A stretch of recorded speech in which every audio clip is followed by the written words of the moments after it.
Comment faire pour que les collaborateurs arrêtent de dire oui, mais? Qu'est-ce que ça peut être énervant quand vous avez une conversation avec un collaborateur et qu'il n'arrête pas de vous de dire oui, mais, de mettre finalement, vous avez l'impression qu'ils vous mettent des bâtons dans les roues. Donc, comment faire pour que ça puisse s'arrêter? Bonjour, je m'appelle Karine Deville, je suis experte en puzzle d'équipe, c'est-à-dire que j'accompagne des chefs d'entreprise à se bâtir une équipe autonome, une équipe qui va savoir travailler sans le patron et qui va savoir surtout travailler ensemble.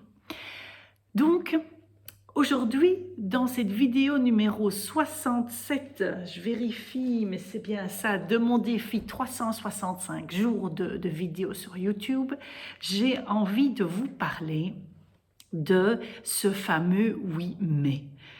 Parce que ça ne permet pas justement d'avoir des conversations qui sont dynamiques, qui sont épanouissantes et qui sont surtout productives. Dans le sens où quand votre collaborateur vous dit oui mais, il y a un certain agacement qui arrive, où il y a un certain, vous avez envie de convaincre, tout ça, toutes ces émotions arrivent finalement et vous drainent en énergie. Et donc, il est nécessaire de pouvoir stopper ces oui mais pour pouvoir passer à un autre type de solution. Pourquoi? Parce que finalement, qu'est-ce qu'on a toujours comme impression alors avec notre collaborateur? C'est que il est orienté problème et pas orienté solution. Donc, je vais vous donner un truc pour pouvoir le faire, mais d'abord, je vais vous expliquer ce qui se cache derrière le oui mais. Qu'est-ce qu'on fait qui nous draine en énergie? Donc, le oui mais, c'est un non, mais qui est déguisé. Donc, c'est-à-dire que la personne qui est en face de vous, elle n'ose pas vous dire non. Elle n'ose pas dire non, je ne vois pas les choses de cette manière-là. Elle n'ose pas, donc elle vous dit oui, et puis elle met un mais. Qu'est-ce que provoque le mais? C'est qu'il annule toute la première partie de la conversation, de ce que vous avez amené comme idée, de ce que vous avez émis comme avis, et il vient remettre la partie du mais. Et donc, au niveau neurologique, qu'est-ce qu'il va se passer? C'est qu'on va enlever toute la première partie, on va que garder de l'autre côté. Oui, c'était vraiment sympa. Oui, c'était vraiment sympa, mais il faisait quand même froid. Oui, c'est vrai que ton idée est bonne, mais je ne le vois pas le réaliser maintenant, on a tellement de boulot. Mais finalement, on ne garde que la partie négative de la chose, on ne garde rien de positif, on ne peut pas faire on peut pas mettre des choses l'une à côté de l'autre.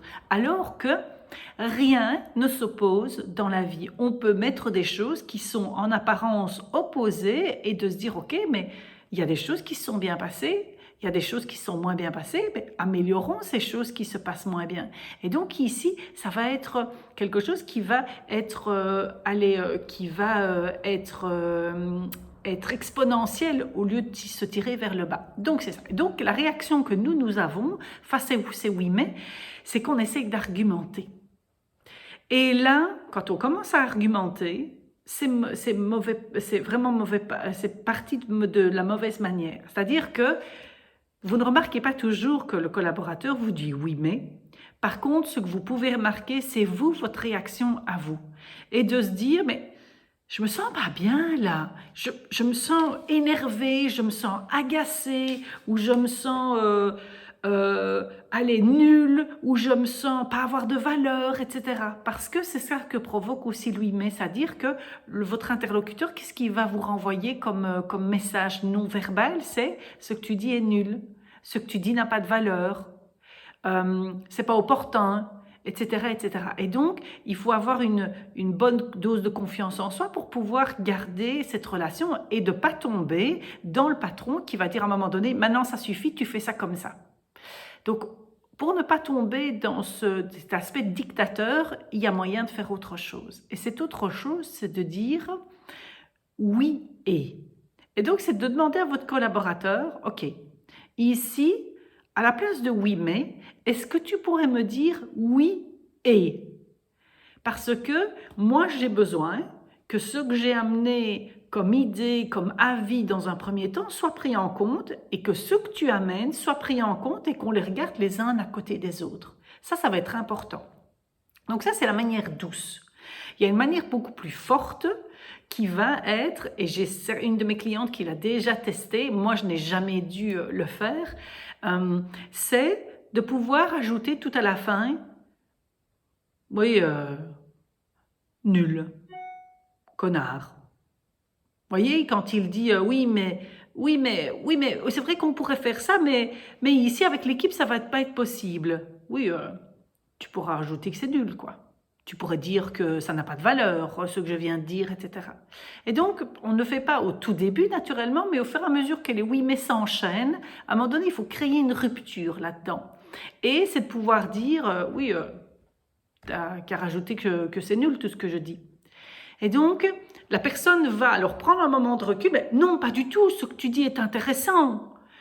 Il va peut-être rajouter encore un oui mais, et là alors vous pourrez lui dire, tu vois encore, tu rajoutes un oui mais.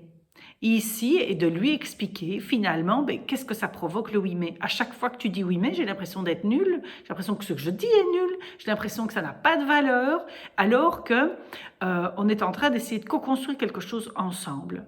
Et là alors, c'est ce qu'on appelle aussi, c'est méta-communiquer.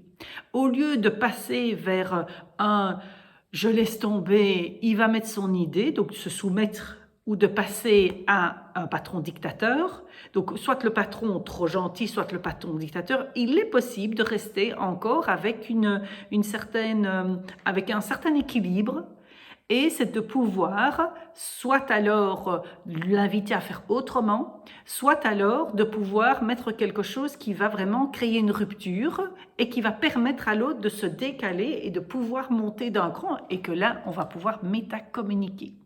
Alors j'espère que cette